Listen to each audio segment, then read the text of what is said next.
Welcome to the What Happens Next YouTube channel. What we're aiming to do with this channel is share content designed to make sure that you're supported through whatever's next in your life. And we'd love to continue to do that. I've got a favour to ask today, and what I'd ask you to do is just subscribe.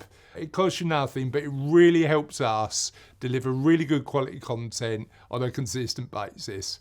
Thank you, and let's go on to the interview. Good morning and welcome to What Happens Next. This is the LinkedIn Live and the video interview series where we interview interesting people that can provide us with a perspective when we're thinking about change and what happens next in our lives. And when I'm talking to my clients who typically approach us when they're in a period of change, one of the things that we always talk about is work. And their relationship with work, their relationship within the businesses they work in, and whether they need to make positive change in their work environments to move forward with their lives. Now, interestingly, a lot of my clients, when they come and see me, are in a position where they're thinking about whether work's optional moving forward or not. But there's also a massive argument that actually work can be a positive force in our lives as long as we manage it in a way that works for us. And that's why I'm so pleased today we've got Joe Taylor to talk about the world of work, how it fits into our lives, how to make it a more positive force, and much, much more. Joe, how are you this morning? I'm really good, thank you. I'm so excited about this. It's really nice to kind of be able to think about how you can bring your purpose, but also mold that with your passion, because that's really about bringing your whole self, whether that is starting out in work, you're kind of in the middle of your career, or you're kind of nearing the end of your career. So I'm excited to see what we talk about, Chris. So am I. And even though I've sent you some questions, be prepared to go off road every now and again if it gets interesting. So we'll make sure we do that. First, and before we start sort of digging a bit deeper, tell our audience a bit about you. Sure. So hi, everybody. My name's Joe. I'm MD and founder of Let's Talk Talent.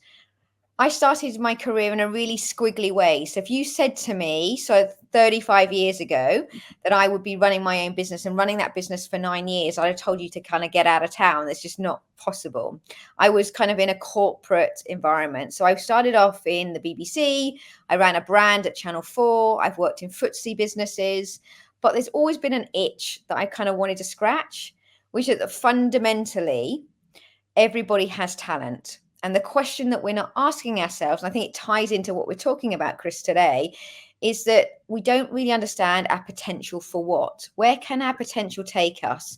It's not just about performance. It's just about the possibilities that are pretty endless now in the world of work. So that's what Let's Talk Talent does. We help organizations, people, and teams get, keep, and grow brilliant people. And I feel incredibly lucky to in a way, run a business that helps people, but also does something that joins up my purpose and my passion. So I'm a lucky girl. And I'm in the same boat. Super fortunate to do what we do, and I think that gratitude means that I get up every day wanting to help. I'm going to go off road really early, Joe, because you've said something there that I'm really curious about. So, firstly, moving from that corporate environment to starting your own business, what was that journey like? And what have you learned along the way? Really, really good question. Well, if I'm honest with you, and I'm gonna be vulnerable on this, I'm going to tell you the kind of warts and all. I sort of fell out of love with corporate.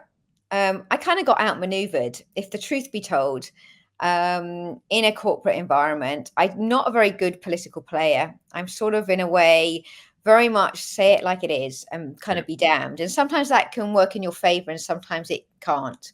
So I was in a position where I had an opportunity to leave. I sort of, in a way, said, back me or sack me, in effect. And so I decided to leave for that reason, because I didn't feel as if I fitted anymore within that business.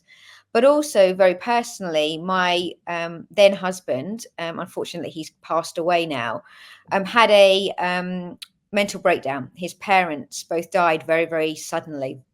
and within a year of each other. And I felt I was jetting off all over the world, doing some really cool things, working with some cool people. But actually, my purpose and my passion for him meant that I really needed to take a step back. Sure. And I didn't know what I wanted to do. So I sat in front of a career coach, as you do at 40 plus at that time, and went, I don't know what to do. And he looked at me and he said, let's look at two avenues. Let's look at a corporate life. And he said to me, you go literally pale, like gray, your arms are crossed, you look dead miserable. And he said, that's not you, Joe. You're not that type of person. He said, all the color's been drained from you. But he says, when I talk to you about a portfolio career, your eyes light up, you kind of get all animated, your hands start going, you kind of get giddy, your hair gets brighter. And he said, what's the worst that can happen? Let's think future back. Yeah. And I said, okay, so I've got money so I left in March. I had money till December. Yeah. I was the main breadwinner. So there was I had to work. So he said, look, you've got a great network. You're really passionate about what you do. You're really good at what you do. So think about how you sell that, basically, and think about your brand as you, basically. So by June of that year, I'd picked up 2 sort of interim gigs. Yeah. And I set the business up purely, if I'm honest, I can say this to you because you're looking finance from a tax reason, right? Yeah. And the business was born from that. It was me and my late husband. And now there's 8 of us. And I've learned loads. I've learned how to run a business. I've learned about resilience. I've learned not to take things seriously sometimes, or personally, because when someone doesn't want to work with you or your business, it's not about you. It's about that they're not ready. I've learned how to build a brand and how to build a business that is authentic, and that is what I wanted to achieve within corporate. Yeah. And I think I've worked with so many different types of businesses that I would never have got the opportunity to do. No, I suppose the interesting thing that you mentioned is that variety, isn't it? It's getting up in the morning and going, how can I, as opposed to that, and I'm not saying all corporate jobs are like this, because I've got clients but as opposed to that cookie cutter, this is the way we do things. Yeah. In actual fact, a lot of it is play. And it's interesting. A lot of the clients who I'm talking to at the minute who are have done well financially in corporate environments and built wealth, and looking at work as looking at work through a framework of this is what work looks like, because that's all they've experienced. Yeah. Part of my conversation with them is, it doesn't need to be that way, right? For sure.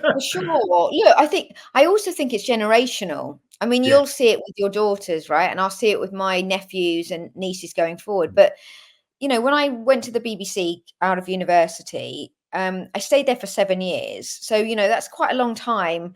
But I had probably 5 or 6 different jobs within that institution. 25,000 people, public service, really, appealed to me.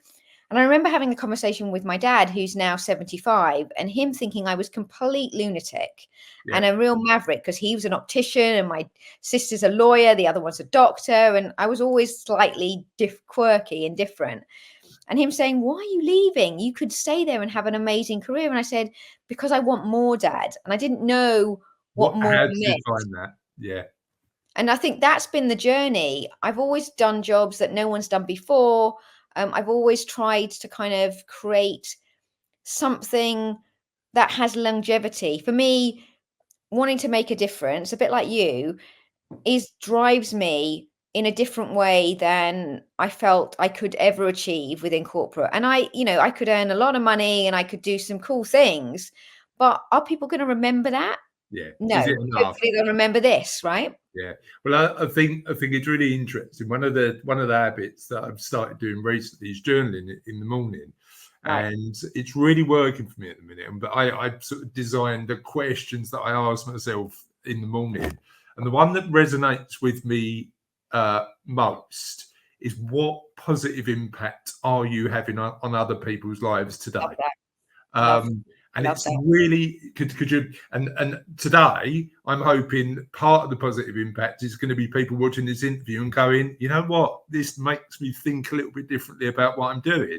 So that positive impact drives me more than the money. I love that. Mi- Well, million- I agree, because I always say, whenever I pitch the business, I say, look, we all have to make a living, and we all, whether you work in a charity, you still have to make Yeah. money, right? To do that positive impact. Yeah. But for me, it's purpose over profit. 100%. And that's not, that might sound altruistic, or people, watching this might think, yeah, but it's lofty. No, I think if you've got a purpose, then actually it drives your passion, and you do work harder, you do work longer, and the ripple effect of it is going to be awesome. I want people to be excited about going to work and work for businesses that really talk to your head, heart, and gut, right? Yeah. So like what you've tried to set up, what I'm setting up with LTT. Yeah. But it takes time, and it also takes perseverance. Yeah. And sometimes a bit of humility to realize that we need people, right? More than we think we do. 100%. I mean, we describe it as do well, do good. So actually, the impact, the positive impact we make in the world is the good we do for our clients and in general community. But it's also a social application as well. So, talk about kindness with my daughter and do all sorts of weird stuff that you wouldn't expect a financial planner to do, but I absolutely love. Talent's an interesting word. What does talent mean to you? How do you define it? And when you're having a conversation with somebody about the talent within their organisation, how's that framed? And one extra question: what's the difference between learned skills and talent, in your opinion? Okay. So lots of questions in that. So let's try and unpick it a little bit and prompt me, if I'm not giving you what you need. But for me, it goes back to what I said at the beginning, that everyone is talented, right? So when we define talent, and this is Dylan, sorry, if you're seeing Dylan? and he's very talented at snoring. So talent is universal. Everyone is talented. It's really thinking about where can your talent take you. So when we talk to organizations about talent, we say the talented many. So that is everybody. And then we sort of define it into two other ways, that you would have highly regarded specialists within your business. So they may be now people who know about AI and data. It might be finance. It could be, as I said, IT, but it could be as broad as marketing, right? So people who want to go down a specialist route and build their expertise. And then you've kind of got future leaders. So you're, and they're the people that you are your successors to your C-suite. And I think if you define talent in those three ways, when you look at succession, and you can build career paths for everybody.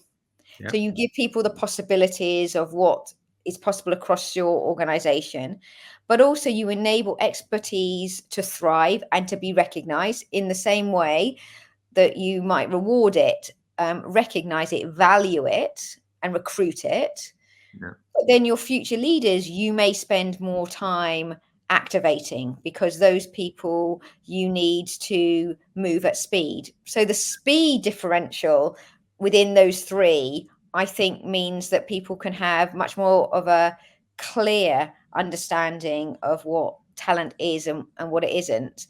And we should never say, a bit like, I hate the 9-box grid, but I just loathe it because it puts you in a box. I don't think talent, you should put yourself in a box. So if you do, then that is for the organization to unpick. And we've all got strengths, we've all got drivers, we've all got things that we want to be better at. So when we think about talent, we need to think about how we build expertise on, if it's on the x-axis, and experience on the y. And by doing that, you're being transparent, you're being consistent, and you're being fair. Yeah, yeah. I And I think think that's important. I think the interesting thing about assigning people in a particular personality or skill set is I think you miss out on the opportunity sometimes, don't you? 100%. And also it sets a, I think, unhealthy relationship. So it becomes quite parent-child. Yeah. So I You get, are this, right? you are Yeah, that, and then yeah, it sort of tunnels you and go, oh, well, that's because they're X. So things like, personality profiles like, I don't know, insights or disc, and lots of people are using that at the moment, and they're going, oh, I'm a red or I'm a cool blue. Well, does that mean that you're a better person? no, You no, know, no, yeah, right? So I think it's much more holistic than that. And I think it's about having conversations to understand, what are your drivers? What are your values? yeah, Where do you want to go? Where are your gaps and their opportunities? Can the business support you to do that or not? And the best organizations that we work with say, look, we may not have the opportunities, but we're going to get you ready to set the world on fire in that industry. And that for me is enlightened talent management. yeah, yeah, yeah. Losing people isn't always a bad thing, is it? Like setting them free and then For sure. maintaining the connections and doing For that sure, is for an open sure. way to do it. Yeah, yeah, You don't be talent hoarders. yeah, Be yeah, talent scouts. yeah. Be the scout that goes out and creates the opportunities. Don't be a hoarder, because it doesn't work. Because people have choice now, right? Yeah, what's interesting as well, particularly when I think about the sort of clients we work with, who are typically in their mid 50s to mid 60s, Yeah, typically senior in their business, or they've built their own business, or they're in a position where they've been in the C-suite in larger businesses. Is that the way that they define themselves internally? yeah, So part of it might be, well, my name's Steve and I'm a managing director of a construction company. yeah. And part of the transition we try and make when we're thinking about what happens next, and again, typically they come to me to work out whether they've got enough because they know that they can't consistently do what they're Right. doing forever, is to redefine purpose and identity outside of that box, outside of that job role. If somebody came to you and they wanted to know where to start, but they wanted to continue to work, where would you start with them? So I think you make a really good point that job titles are becoming redundant. And actually, isn't it about looking about what your skills and your capabilities, your knowledge, your attributes, and where your passion lies? So I do a lot of career coaching, and I always start from, where's the end point? So I'm coaching someone at the moment who is in a really difficult position within her business. It's quite a toxic environment. Yeah, And we've come to the conclusion that actually for her mental health and for her well-being, she needs to leave. make a change. Yeah, And it's been a really difficult decision for her, because fundamentally she feels she's letting the business down, but also she feels like she's quitting. yeah, yeah, And I've had to sort of work with her to reframe it and say, no, actually, you're leaving for yourself. You're putting yourself first, which can feel really odd at any level, but at a senior level, sometimes kind of thinking about where you want your life to go. I mean, my mum has this phrase, and I think it's fantastic, which is, life is not a dress rehearsal. yeah, yeah, So back to to your point is, I would exactly say that to somebody. Okay, so what do you want to do? How could you be a non-exec if you wanted to stay and give something back for a charity or a non-for-profit or yeah, something like that?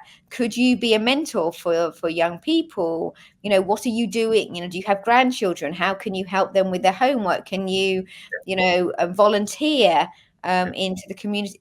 There's tons of Can you could you retrain? So my partner, is ex-army, done loads and loads of different things, has recently found his passion around coaching and has retrained, but yeah. he's using all the skills and the attributes that got him. Yeah, Yeah. So I think it's about unlocking that and giving people an understanding of their confidence gremlins. Yeah. Yeah.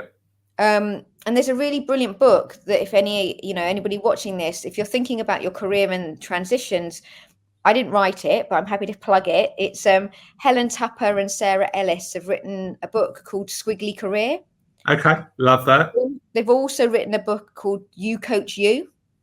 Yeah. It's all about how you reframe those conversations around your career and think about, and I think the word career in effect, Chris, should be banned because it's about your pathway. Where can your pathway take you? Career is like, 19, like my parents, right? We all have different needs and wants, and we're never at the end. We're actually always at the beginning. And if we reframe it like that, then I think it has a different tendency, right? It's new. It's interesting. It's a new journey, isn't it? That's sort of where we start. Yeah. And I think the conversation, the more modern conversation, is what success? What does success look like? For sure. It's really interesting, and probably similar to your lady. We've had people come to us and say, superficially, I look really successful, but I'm not happy. Yeah. And for me, so sad. Happiness has got to come first. Let's design the life. So the question we love is, if you could spend your time doing whatever you want, how would that look? Well, really interestingly, I had that at the beginning of the year. I did a session with a practitioner of Lego Serious Play, which asked me that question, Chris. Basically said, what would you like your life? What's your basically said, what's your perfect day? Yeah. Got me to build it out of Lego. Yeah. Then got me to say, in a year's time, if we were sitting here and you were looking at your perfect day, what would that look like? And we had a whole discussion around that. And it was light bulbs were going off all of the time because I spent so many years focused on work defining. And actually, I've come to the realization that it's part of who I am, not the only entity. And I think when we get to certain stages in our career and we've learned a lot and we can look back, in a way, you've kind of got to learn from the past, live in the present, but plan for the future, right? Yeah, 100%. I'll just give a quick plug to one of our other What Happens Next interviews, and I think you'll find it really insightful, Joe. There's a guy that we interviewed a few weeks ago called George Kinder, who's a life planner, lives in Hawaii. We interviewed him. I'm sitting in my office in Essex, and he turns his laptop around to show me a picture of an Hawaiian beach, and it was pouring down rain in Essex at the time. So that was nice. But what he does is he's got 3 questions that he talked about. And those 3 questions are, what if money was no object, how would you spend your time? Now, interestingly, I'd still include a bit of work in my financial independence, and it will continue that way forever because that motivates me. And that might change, plans change, and that's fine. The other 2 are really interesting. So the second question he asks is, you go to the doctors and the doctor says, I've got really bad news. You're going to be completely fit and healthy, but you've only got a year left. How are you going to wow. And then question 3 is, you go back to the doctors and he says, I made a mistake. It's not a year, it's a day. What are you going to do? Oh my God. And the interesting aspect of that is thinking of framing it in a way, and they're really actually, you've got to be careful with those questions because they're really direct and they're really. Oh my God, yeah. There's no hiding from that. But the way that George uses them, and the way that I think is probably best to use them, is to just focus the mind. I prefer the Lego version because that sounds like more fun, but actually asking yourself those pertinent questions is a real insight in terms of what you actually might want your life to look like in the future. It's really interesting. you've mentioned quite a bit about business leaders who feel that they're in a position where they're a bit trapped in what they Yeah. do at the minute. If you're a business leader watching this, or you run a business and you're watching this and you feel a bit trapped, what's the first step you need to take to make sure that you're moving forward? Well, I think it's about being honest with yourself to start with. I think, I'm very driven by my gut. So I think it takes a bit of bravery and a bit of vulnerability to acknowledge that that's how you feel. And then the second point is, who can you ask and who have you got in your corner to help? Yeah, So whether that's, talking to you, Chris, in terms of financial planning. So, what do you need to survive? So the kind of practical. Who've you got, your family. So, I've leaned on my family, my partner.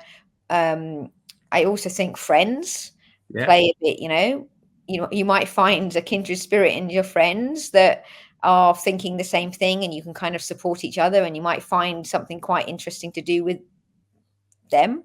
yeah, yeah, I think it's sometimes writing down what you're great at. So, sometimes you can get into a negative spiral where you're going, well, I'm rubbish at this, I'm rubbish at that, I'm kind of, getting too old, or, yeah, so writing down about the chapters of your life, I kind of call it, yeah, and thinking about, okay, so what got me here, and at different stages. So you really sort of celebrate the successes. So you turn that negative into a positive. yeah, And then yeah, there's formal things that you can do by, getting a coach or being mentored or, joining different groups. And so I think it comes back to both, I suppose, individual responsibility, because we're all responsible for our own happiness, yeah, and our own, journey, the network, yeah, yeah, and then probably some sort of formal support, if you need that. And I don't think it has to cost a lot of money, but it's about investing in yourself, yeah, which I don't think as business leaders we're very good at. So if you ask me how much I do to develop myself, well, this is development, yeah, but yeah, I'm not doing anything formal yeah, because I don't have the time, or I perceive I haven't got the time, right? yeah, yeah, So I think sometimes you get to a certain position, and again, I don't want to talk about role, but position, and you think that you need to know it all. yeah, And yeah, actually we don't. My parents, I remember saying to me, we still feel 20 or 30. We're still making it up as we go along. When we were parents, like Chris, when you were you suddenly, your wife was pregnant, and you go, okay, we're going to be parents, and then 9 months later the daughter comes along, and you go, what do I do now? And in Joe, life, I'm still doing that. exactly, right? Still doing that. Exactly. So I think there's a misnomer that with age definitely comes experience, but it doesn't mean that we're any different than we were. Yeah, Insecurities, concerns, worries, our personality, I don't think moves that exponentially from the core of who we are. I still think I'm still who I was in my teens and 20s. I've grown up a lot and had different experiences, but the core of me yeah, is the same. So yeah, getting back to that core is really important. 100%. I had one question I loved, and when I was doing the research for this interview, really resonated with me, was that idea of a flourishing future. Yeah, I really like that, yeah, because actually, if we're both doing our jobs right, our client should have flourishing futures, yeah, should they? yeah, yeah. That they should, but I think that's not our responsibility. True, true. So I think there's certain things that we can do. So Yeah, you can help somebody, you can ask them some difficult questions, and I can do the same in my coaching or in, LTT. But it has to be that someone wants to do it. yeah, yeah, So, you can, with the example that I gave you, that lady wanted to make the change and she's made the change. I've helped her get to that by asking her some difficult questions. But at the end of the day, she's got to want to do it. And if she doesn't, that doesn't matter. That's Yeah. on her. Yeah. And I think 100%. sometimes we can take a lot of responsibility. I don't know if you feel that, Chris, of responsibility because you're driven by your purpose Yeah. to solve someone. But You actually, can't. that's not our Yeah. job. And Yeah. I find that quite difficult not to take that on sometimes, if I'm completely It's honest. so, Joe, you make a really interesting point. I think what we've come to the realization is we might have a client come to see us who we try and help, we answer the right questions, we frame everything, Yeah. and they decline using our services at that particular point in time. And that's always a not yet. Our experience says that that actually, for a really deep relationship of trust, do it when you're ready, not when we're ready. You know, like I'm relaxed about that, because I think, as you say, trying to push somebody to do something they're not prepared to do because they're psychologically and along the journey they're not ready is counterproductive. So helping people when they're ready is the important bit. But if somebody came to you and said, right, I'm ready to flourish and I don't know where to start, where would you recommend they take that first step? So I would start by using a tool called well, I'd use two tools. I could use the career wheel, which looks at what drives you. So could be money, could be home life, could be success, could be whatever it is. But I'd also use the career lifeline, which goes back to you put your positive and your negative work experience down. Right. And then you start to correlate what made it positive and negative. And so you start to look for patterns.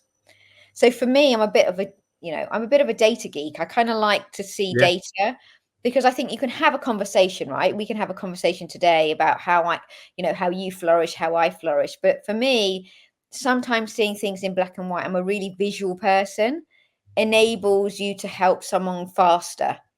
So I think by understanding the patterns that have driven somebody to in their career, whether they're starting out in the middle or thinking about what's next, I think really helps because it gives them light bulb moments, and you're wanting to activate Yeah. that intrinsic and extrinsic motivation ultimately. Yeah. I think there's other things that you can think about around network. Yeah. So, networks are becoming even more important. I'm not just talking about how many friends you've got on Insta or LinkedIn or anything like that, but how's your network working for you? What's your current job network, your development network, and your future job network? Okay. And getting people to start to think about those in a way, where's the gap and what can they do, and come up with a plan.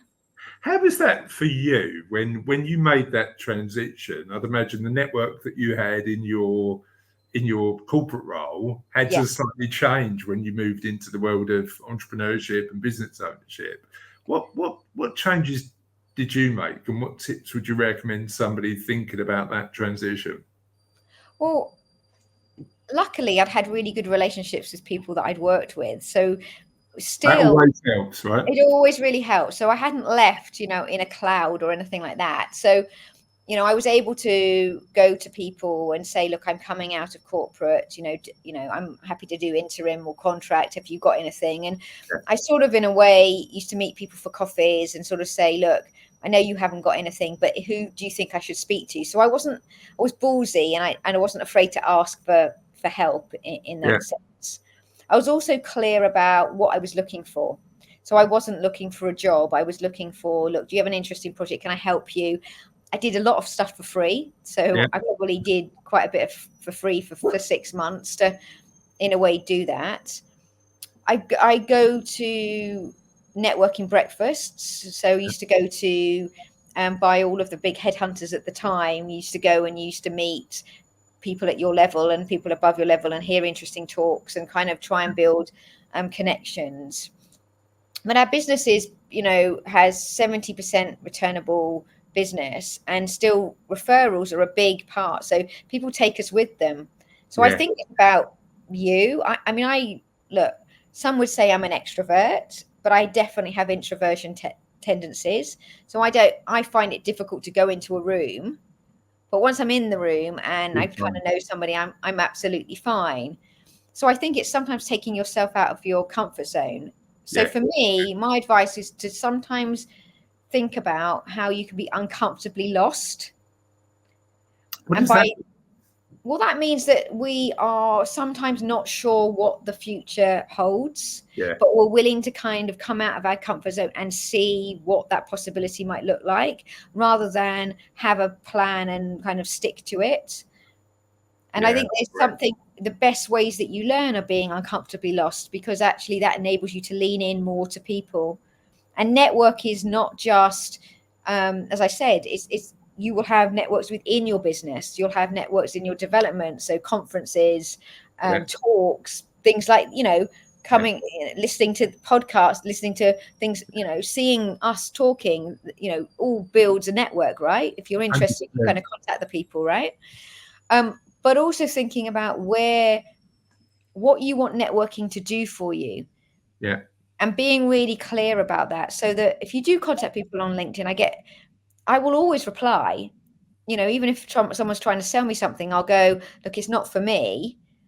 But if someone asks me, would you mentor me, or would you, talk to me about something, I'm like, well, why wouldn't I? Because actually, you never know what you can get out of a conversation. And for me, our name, Let's Talk Talent, is all about talking.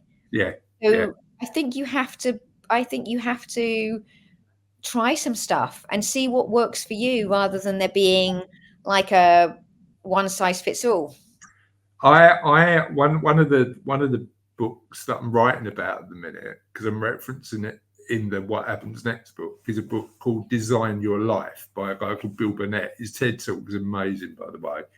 And he talks about the benefit of small experiments, small incremental experiments. And actually I think a lot of the reason people don't make positive change in their lives is because it's scary, right? If I've been doing this for 40 years, I'm sort of, this is a really scary jump.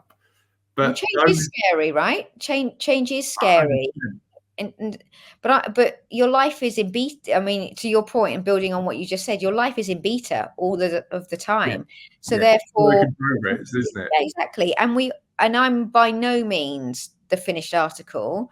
And I hope I never feel like that, because if I did, then probably I'm not at my peak performance, and I probably should think about doing something else. If I've there got always needs to be a gap, isn't there? 100%. I mean, with permission for your mum, and I know it's not your mum's phrase, but life is not a rehearsal, and a t-shirt would be a good thing, wouldn't it? Do you know what I mean? I love that. Yeah, oh, for sure. We should all be walking around with them, those sorts of slogans, for sure. Yeah, 100%. So, as I said, Joe, what we want to do is empower people to make positive change in their life through the What Happens Next project. And a lot of the clients that come and see me are, had successful careers, run successful businesses, still continue to do so, but are at that transition point. We've already recognised that change is scary, right? We know change is scary. But what are your top tips for managing and navigating that change when people are thinking about what's next? Well, I think so for me, it's about understanding yourself. Right. So if you understand yourself, then you know what is scary to you. So what's scary to me is having nothing to do, right? So I struggle really. I've read a book recently about the art of rest, and because I struggle to really switch off. And in this book, it talks about 8 different reasons why you rest. And my way of resting is going for a walk with Dylan, my dog, right? Other people's are watching television. other people's are sleeping, other people's are reading, whatever it is. Yeah. So I think we're all unique. Yeah. Yeah. And therefore, what's right for me or right for you, Chris, is not necessarily going to be right for some of the people that, right? 100%. So I think understanding yourself is the key to unlocking your potential and unlock it, and in a way, not being scared of change. Yeah. So I think for me, I would probably write it down. Yeah. Yeah. I'm always a good one for sort of drawing a line on a page in the middle and going the pros and cons and thinking. I tend to catastrophize. Okay. So I go, what is the worst that could happen by making that change? None of that is going to happen because that's the worst thing. The world's going to end. I'm going to lose my house. I'm going to whatever, right? And what are my mitigating factors? I work back and then I go, okay, well, that's not going to happen. So actually it isn't as scary as it. So I reframe it. Interesting. Yeah. I like that. And I've never heard catastrophizing as a positive technique before, but actually taking it from your head onto the page and then saying, is that really real? Yeah. Is a really interesting concept. I really like that. I really like that. And then on the other side of the line, so if you've got a line there, you've got the catastrophe on there. Yeah. Is it best case scenario on the other side? It's best case scenario, but it's also, and there's a third column, which is what am I going to do? So you've got kind of best case and worst case, and then in the middle you've got, okay, so how do I stop going into that to move to there? So you're kind of moving from right to left. It's the practical bit, right? So like we talked about, so that might be going and seeing a headhunter, going and seeing a financial planner, going on a course, looking into a different industry, my network, doing a little network audit, talking to my wife or my partner or whatever. Thinking about from a financial perspective, do I have a mortgage? When does that expire? What's my life insurance? All of. But it's the incremental actions that sit in the middle, isn't it? That get you from like. I think that's a really, really interesting concept. But you are just to be clear, Joe, you're not alone in not resting well. I think when I look at my life, I'm like, what am I going to do next? It's like I could just take a break. I know. I'm really bad. I mean, my partner is very good at being able to switch off much more than me. I think that's from the army and, having to have long periods between, service and things like that. But for me, it's years in the making. But I think for me, there's something about me feeling like I'm lazy. Yeah. And so I've got to reframe. So, there's work for me to do, right? In terms of reframing that in my mind. Actually, it probably takes more strength than I give it credit for sitting down and having a day where I might be in my PJs watching, reality television. But the good that it's doing for me mentally, while it's not stimulating my physical needs to kind of get out, we're balls of energy. When you look at energy comes from physical energy. It comes from mental energy. It comes from sort of collective, spiritual. We kind of need to identify where our energy magnets are and what, in a way, is the yin to the yang, and work out when we are at risk of burnout, because I've burnt out a couple of times. I don't know about you, Chris, but and that's because I haven't looked after myself. So I do think, that mental health and that has a big part to play in how we turn up sometimes. 100%. I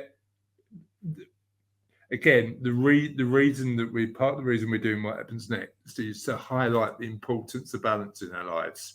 Like sort of aspiring for a definition of success that's just about the amount of money you've got is just a flawed concept in our opinion. You may believe something different. No, I agree with you. I agree with. Well, look, it's like we were talking about before we came on live today. It doesn't give you a hug. Yeah. at the end of the day. And for me, I need that physicality. Yeah. And the money for me is about being able to do the things that I want to be able to do, to live my life with purpose and 100%. be happy.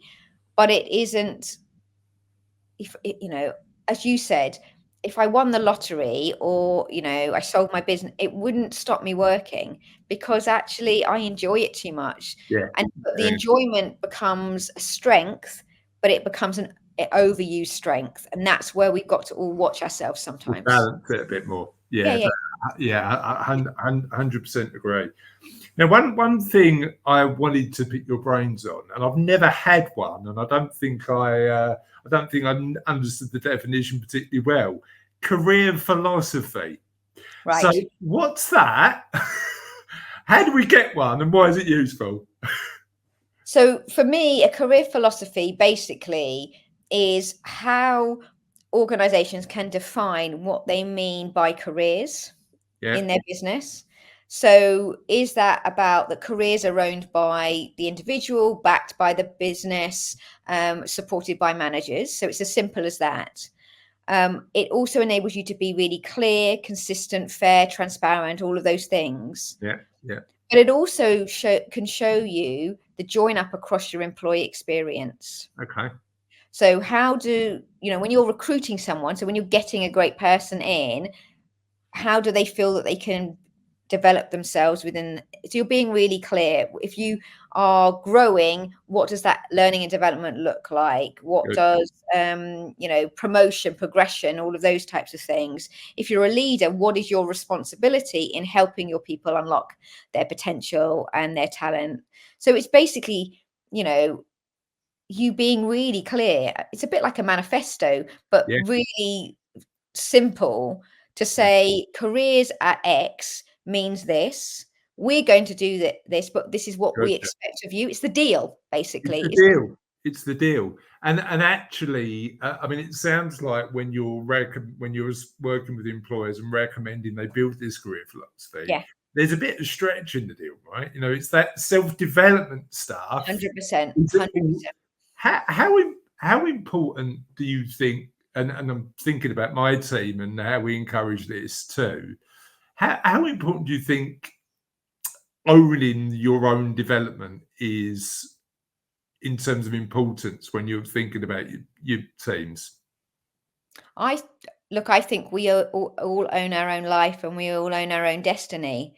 So I think that I wouldn't want someone to tell me where my potential could take me. I would want to have an adult conversation about what my aspirations were and what you think, and get regular feedback, and be given opportunities to stretch myself intellectually, but also emotionally. So I think we have to switch the dial from this parent-child approach where we tell you where you can reach, and we only judge careers on performance, how you're performing. So majority of businesses that we're working with at the moment it's a hackneyed phrase, is we want to be a high performance culture. Well, what does that mean? What does it mean? Is it just one of those corporate slang terms? I think to a certain extent, I think it is, because you can't define it, because what, high performance means to you, Chris, and high performance means to me, it's something that I think has been borrowed from sport. Yeah. Right. So you look at Dr. Steve Peters, who works with Ronnie O'Sullivan. He talks about peak performance. You talk about Sir Dave Brailsford, who 2012 with the cycling team talked about small incremental changes. For me, culture is one of those things that's like an ecosystem. It's everyone's responsibility. And if you share that responsibility out, then everyone has a responsibility to make the business great, right? Go on, sorry. I suppose the interesting thing there is what we're talking about. Culture can be really, and I'm a bit of a data geek as well. So culture can be one of those things that you feel as well as see. 100%. How do you measure that?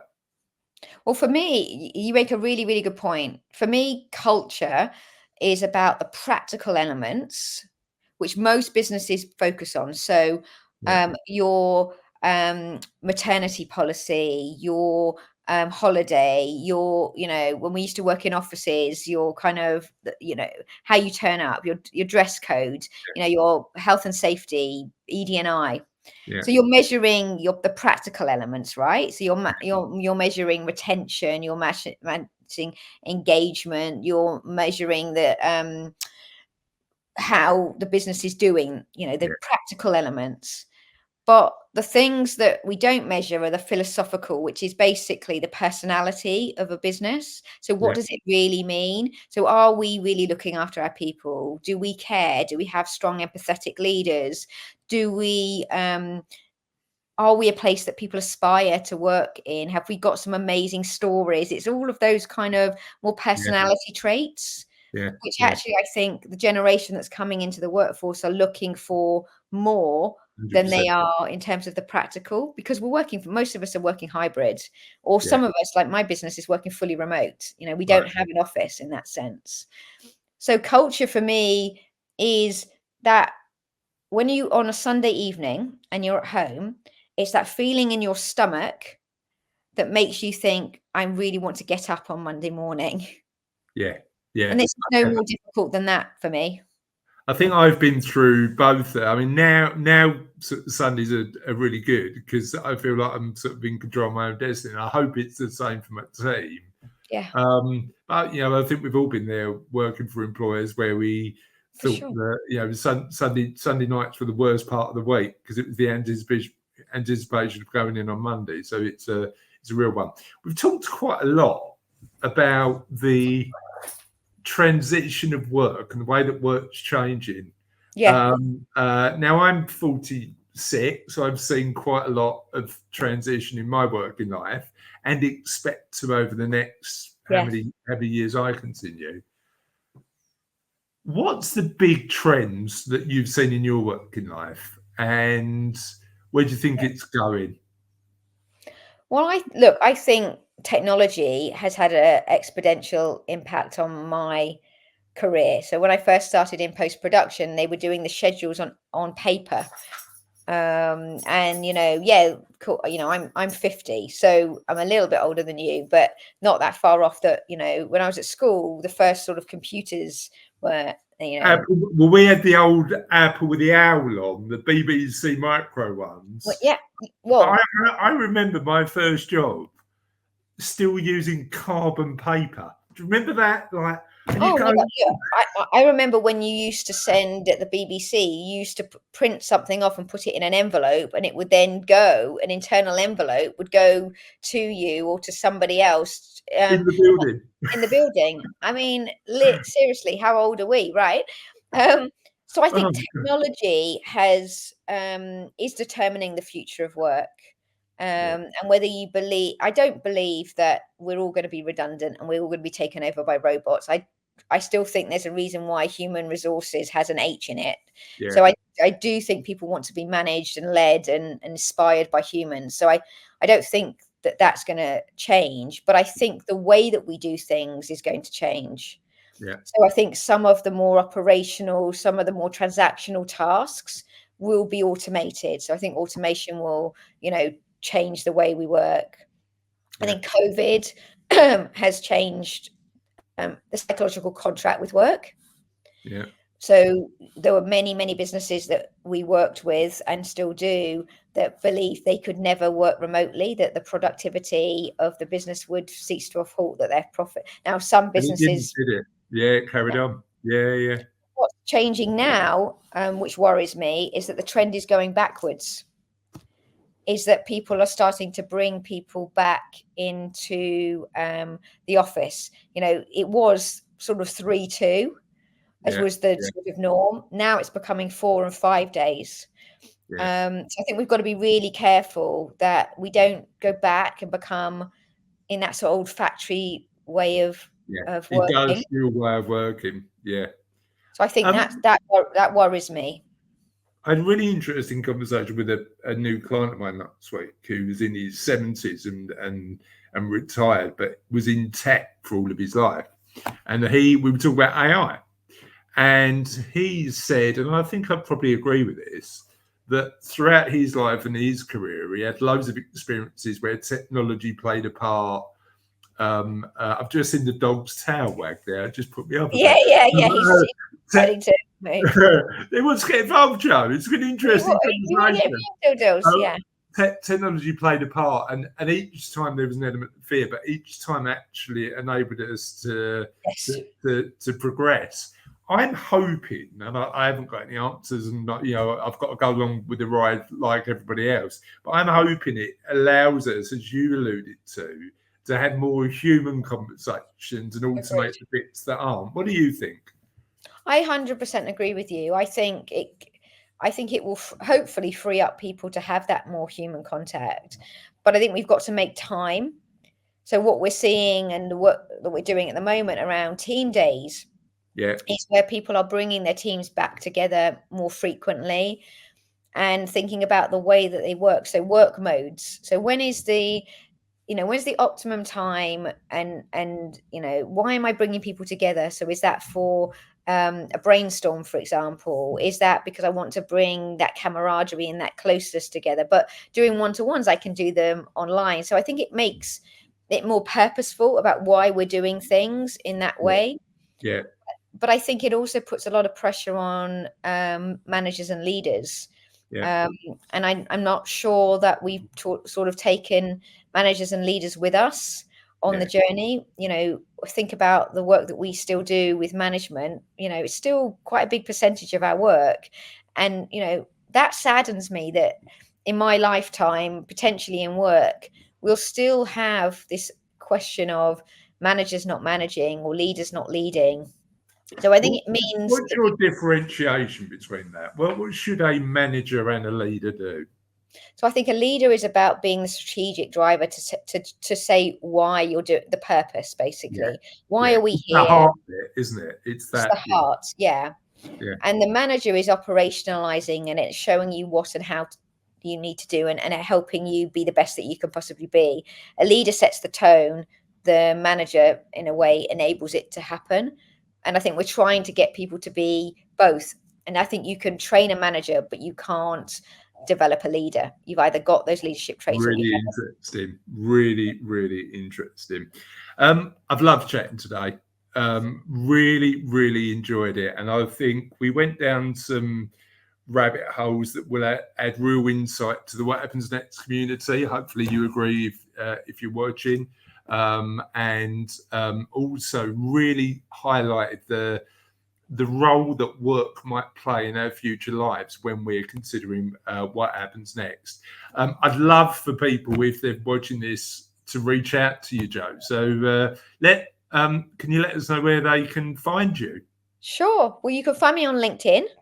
But you can also email me directly at joe@letstalktalent.co.uk or pop along to our website, letstalktalent.co.uk. Perfect. Thank you so much for joining us today, Joe, and thank you for watching. Let us know at www.whathappensnext.life what you thought of the interview, and we'll see you on What Happens Next soon.